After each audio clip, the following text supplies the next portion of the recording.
Carlos Nelson with Cascade Media Group.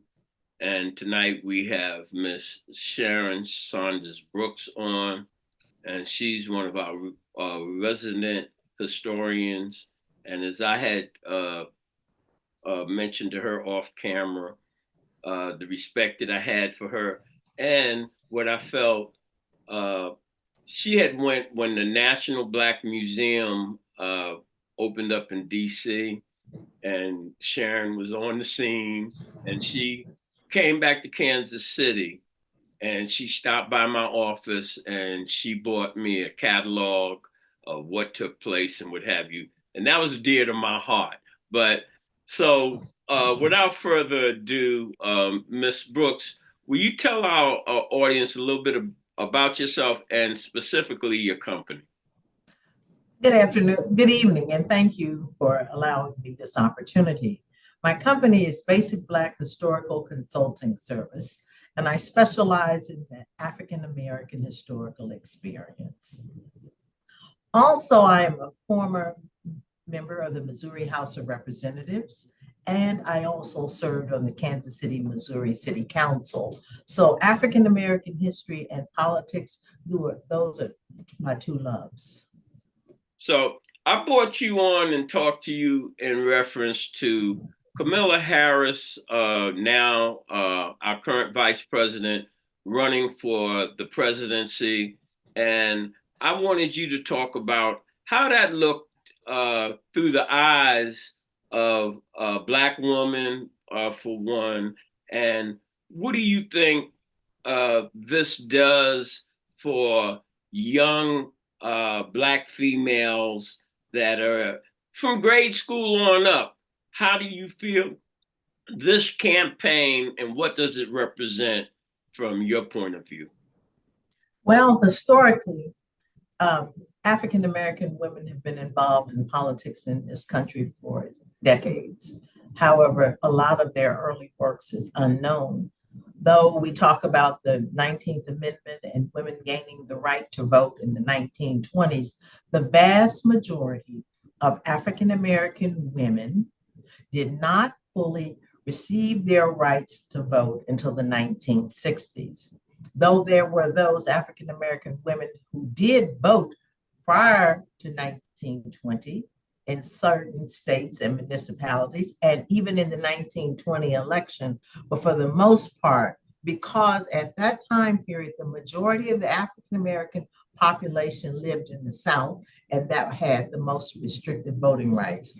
So I want to be clear as we talk about the vice president, we must give honor and recognition to those who have paved the way, those individuals who fought for the right to vote, and those early African American elected women elected officials on the city, county, state, and even federal level. As we reflect on this role that Vice President Harris now has is the continuation.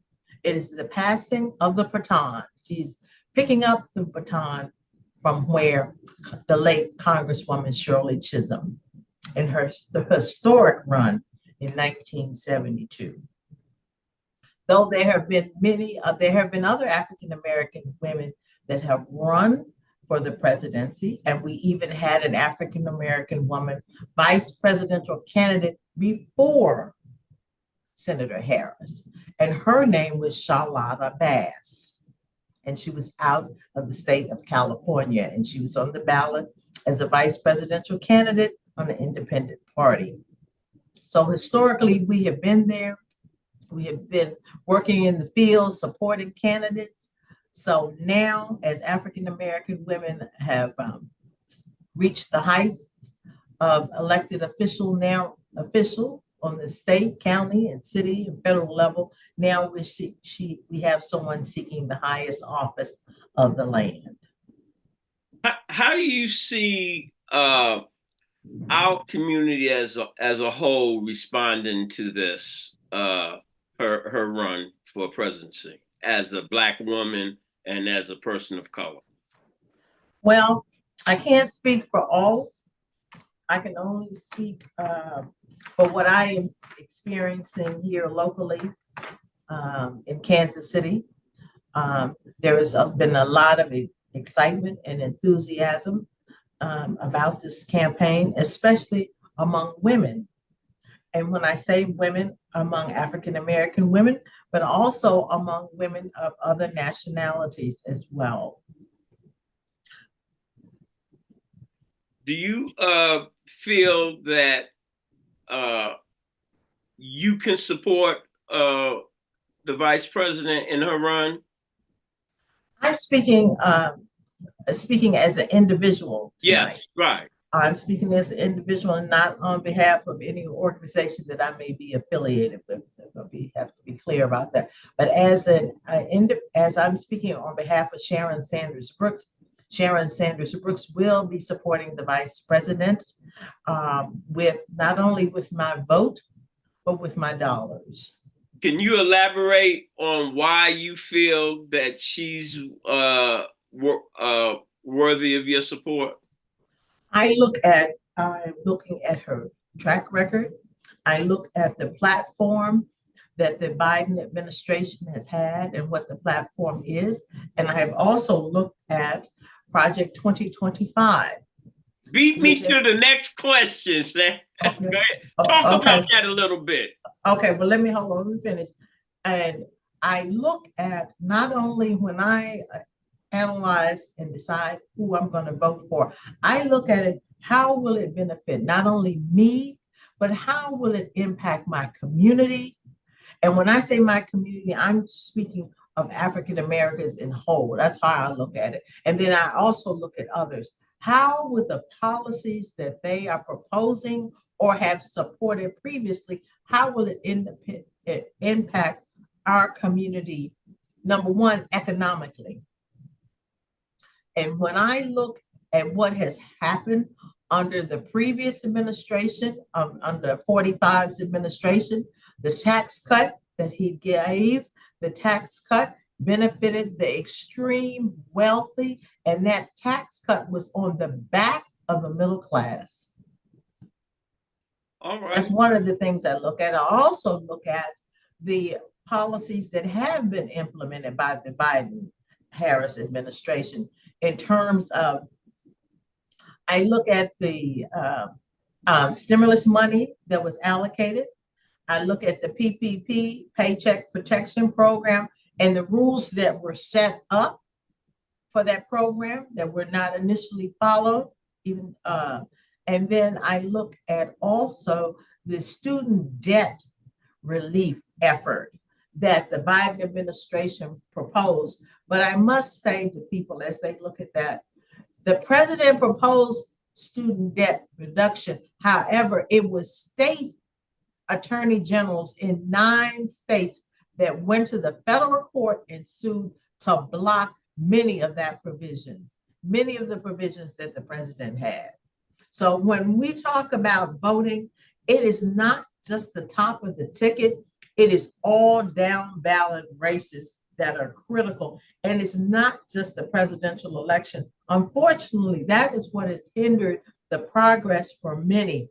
If you only vote for every 4 years for the presidential election, you are not voting for your congressperson who's up for every 2 years. You have your governors, you have your state legislators, you have your attorney general, you have your state secretary, the secretary of state, and the treasurer, and you have your local and county election.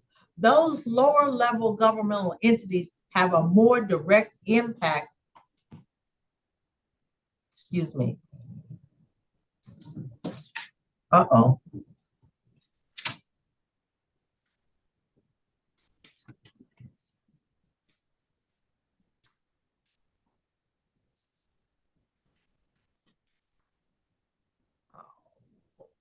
Go ahead.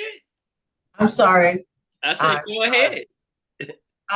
Those local elections have a more direct impact on our day-to-day lives than the presidential election. For most things, in terms of taxes and the laws that are implemented that impact us, the local and state elections matter. And yes, your presidential election matters. primarily because your president selects who will be on the federal courts. And those positions are lifetime appointments. Let me repeat that, lifetime appointments. So if someone goes on a bench, federal bench, and they're 40, and the life expectancy, especially if they're non-African American, because African Americans have a shorter life expectancy, those individuals may be on that bench for 40 more years. Come on at 40 and come off at 80. Since you're speaking, you don't really went to the heart of politics. Do you think that our current elected officials here in Kansas City have a strategy or a plan to change legislation in general and policies? This is me personally. I don't feel that we have a clear strategy to empower ourselves, or what I say, the bottom 2/3 of our community, because it takes 28, I'm talking local stuff, 28 to 30% to get elected. And most of those people are already set in their ways. They older people like myself that Social Security, and then certain people that have certain interests. But the bottom 2/3 of our community, where who most of the politicians and people say that they claim they're representing, they're I don't see any representation, and I don't see really too much attention paid to them when you look at our school systems and some of the things that are in our community, especially here in Kansas City. Over the last 25 years, I haven't seen a whole lot of movement or traction in the way of housing, jobs, and things like that. And to encapsulate that, I think that that's what the Harris team is talking about: the middle class and the bottom 2/3 of our community, where things seem like they're normal now. These outrageous things, and they're not normal. And I want to know, how do you feel about the representation that the people that represent us, have we been getting the bang for our buck or the bang for our representation? Well, Mr. Nelson, I'm not going to criticize local elected officials because I've been in their shoes. And a lot of times, people that have criticisms, they are not aware of what the local elected officials do. So I'm not going to get into a discussion today about what they have not done or what they couldn't, need to do, because one of the things that is so vital to us as citizens, number one, are we actively engaged? Do we attend our district council meetings that are held? When I was in office, I held a monthly meeting for my constituents, as well as going to the neighborhood associations. Are we watching any of the council sessions online? Do we contact our council members with recommendations, suggestions, and are we willing to help and in the endeavor? It takes 9 votes on that council to get anything passed. And what I don't want to do is be one that is critical of them at this time without saying, what have I done to help? That's me personally. Well, I don't think I was being critical of them. No, I'm just saying. Myself. I get where you're coming from. All I'm saying is, I see this too often when you bring up subjects, people act like you attacking somebody. I'm not attacking anybody or being critical. But one thing I do know is what the bottom 2/3 of my community is suffering. And I hadn't been in the Kansas City School District in about 25, 30 years. And I started the Cub Scout and Boy Scout system in the Kansas City Public Schools. And when I went back to the school system this past year, I've seen a lot of deficiencies, and it's no one person, as you say, when you don't know the inside story, you know the outside story. You've been in the private rooms, and you have a lot of different things you have to give and take on. And all I one thing I do know, we have to hold our public officials accountable because uh, our children depend on that. So I'm not saying hold them accountable. We must also hold ourselves accountable. oh, without a doubt, And that's where number we're one. falling. Right. That's where we're falling short. Miss Brooks, that's where we definitely falling short. That we don't want to look in the mirror and see what part or that we didn't play that we should have played. So we're on the same page with that. Now, get off that subject. Uh, you talked about the electricity in the air with the vice president running. To me, it feels like the Obama era. That electricity. I keep talking about my bottom 2/3 of the community. He was able to energize them and get them to the poll, and I'm thinking that's the same thing that is happening now. That's what I'm feeling. I'm hearing people that don't tend to talk about politics. They're discussing it. And what I am seeing, people are asking what is it they can do. And we can all play a role. And it starts, we're asking everyone to look within their family. First of all, you want to make sure that people are, number one, registered to vote and that it's current. If you know that you have not voted since President Obama was in office, more than likely you have been purged from the rolls in your community because there are various states have election guidelines. If you don't vote in a certain period of time, they will purge you from the rolls. So we want to start doing that now. We don't want to wait till November. No, we want to make sure in state of in Missouri, you have until October the 6th to register to vote.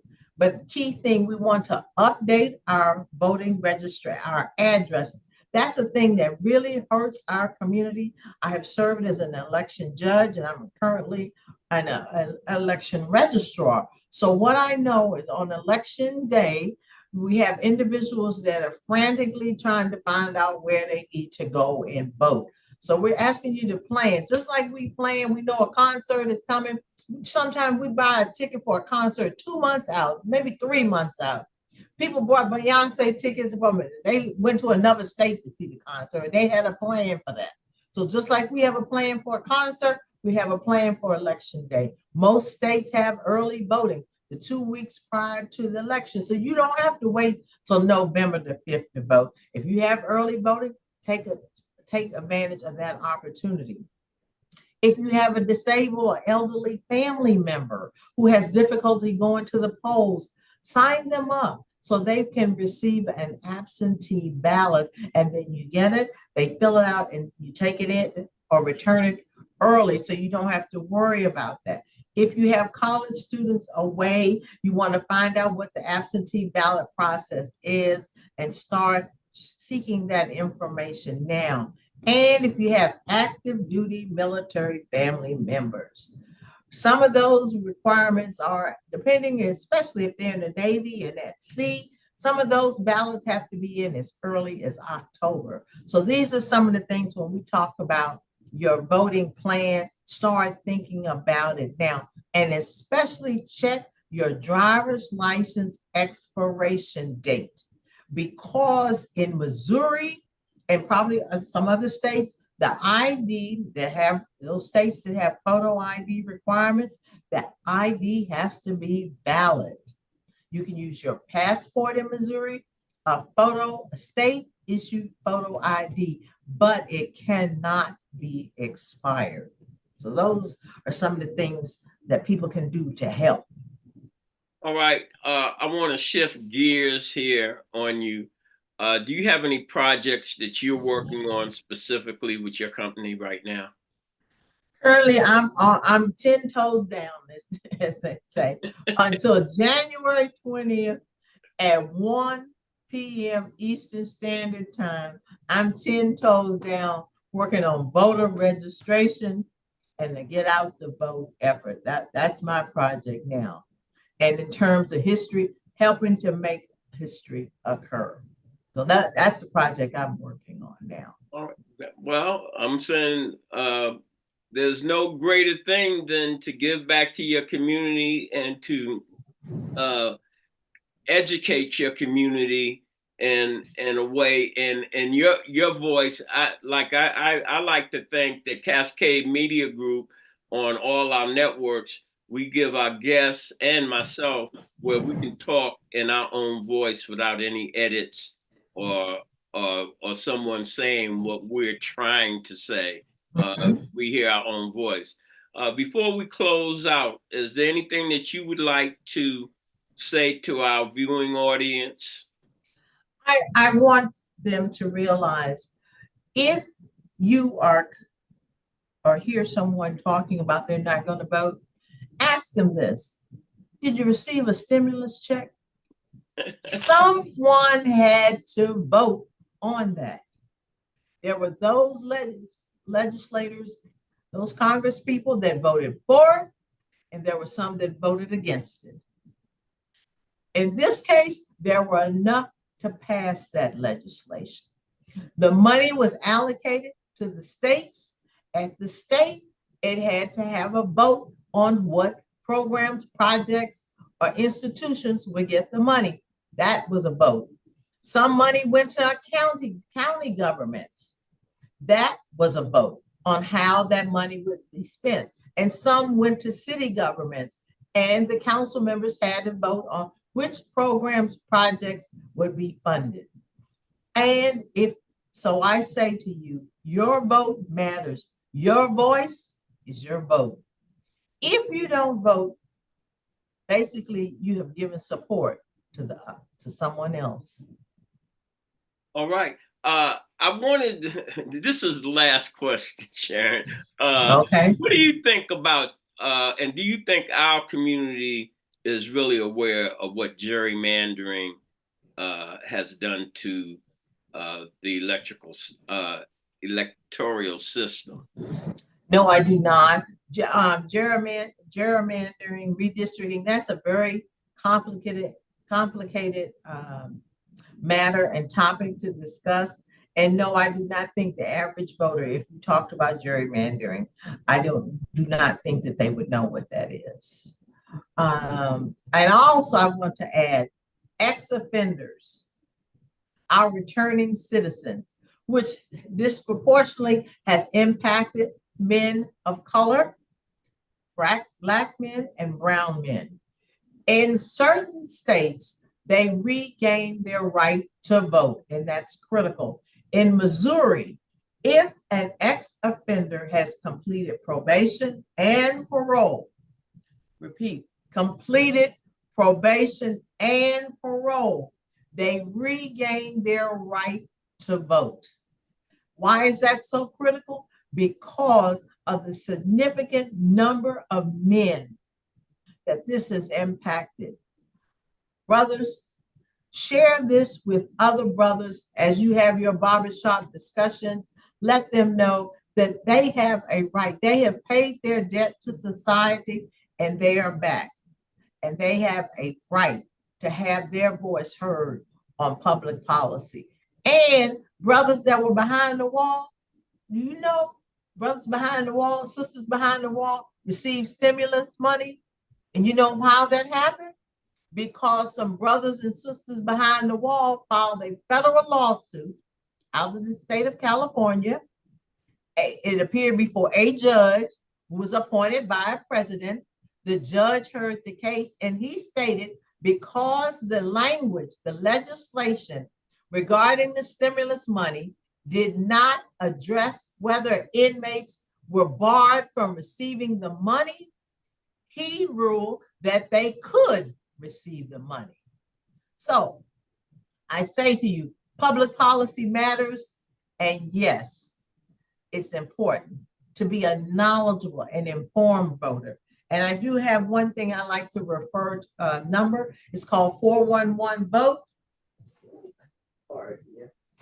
While you looking for that, I want to really thank you for bringing that up, because I'm ex-felon and I vote now.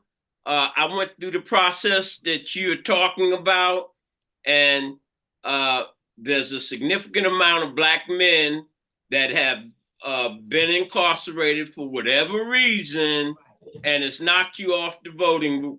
But I'm a testimony. Most of the time, my ex-wife be like, Carlos, why are you always telling people your business? Because they need to know they can't let their past affect their future. Exactly. And I want to share two stories persons regarding ex-offenders. The Virginia Speaker of the House is an ex-offender. We have a mayor here in the metropolitan area, brother, who is an ex-offender. So just because you have been served your time does not mean that you do not have a lot to offer society. It's a lifetime sentence. That, right. Yeah, and how I look at things, I'm not no Malcolm X, but I take from history some of our leadership, the things they went through, and how the transformation took place. Exactly. And when I talk about vote 411, put that up again. Vote411.org. And that's where you can check your voting registration status, your polling location, get personalized ballot information. And all you do when you go to that site, you put in your address, and then it will give you all of that information. Vote411.org. /ballot. So as I always close out with, when you invest in your community, you're really just investing in yourself. That's right. Good night. This is brought to you by Kansas City Business Association, working to improve our community.